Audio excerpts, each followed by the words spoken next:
Welcome to Lesson 7, Superposition and Stationary Waves. Last lesson we described single waves. Today we let them overlap. Here's the plan for today.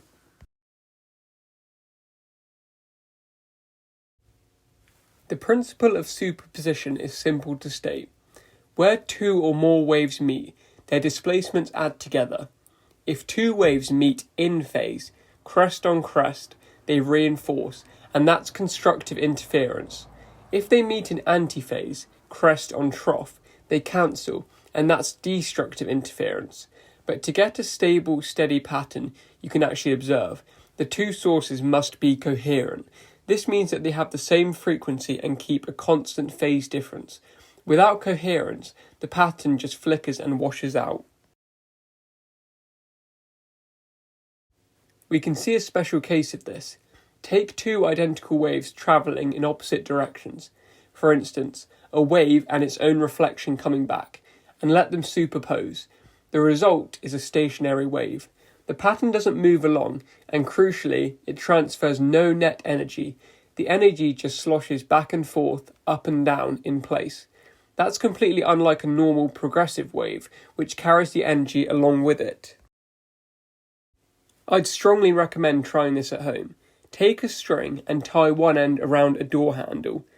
Now, try and move the wave backwards and forwards, and you'll see at some frequencies you'll get these waves that move only left and right. A stationary wave has two special kinds of point. Nodes are the points that never move, zero displacement. Antinodes are the points that swing with maximum amplitude. And here's a measurement fact worth remembering. Adjacent nodes are half a wavelength apart. Two other differences from a progressive wave. On a stationary wave, the amplitude varies depending on where you are along it, and all the points between a pair of nodes oscillate in phase with each other. They all reach the top of their respective part at the same instant.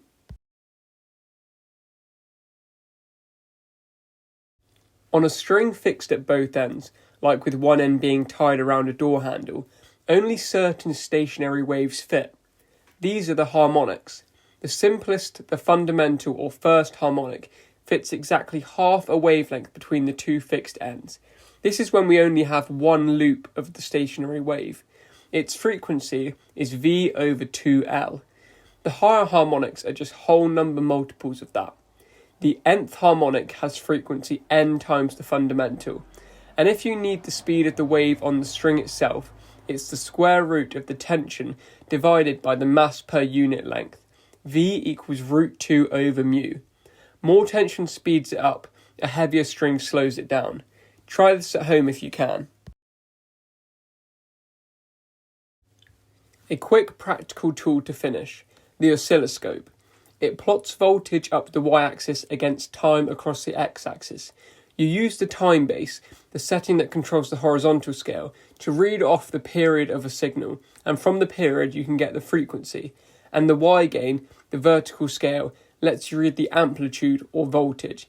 It's a very common exam apparatus, so make sure you can read both axes. Also be careful when just measuring the amplitude or the peak-to-peak voltage, which is double the amplitude. That's the end of the video. Next time we'll look into interference of two waves. Thanks for watching and check out my tutoring page below.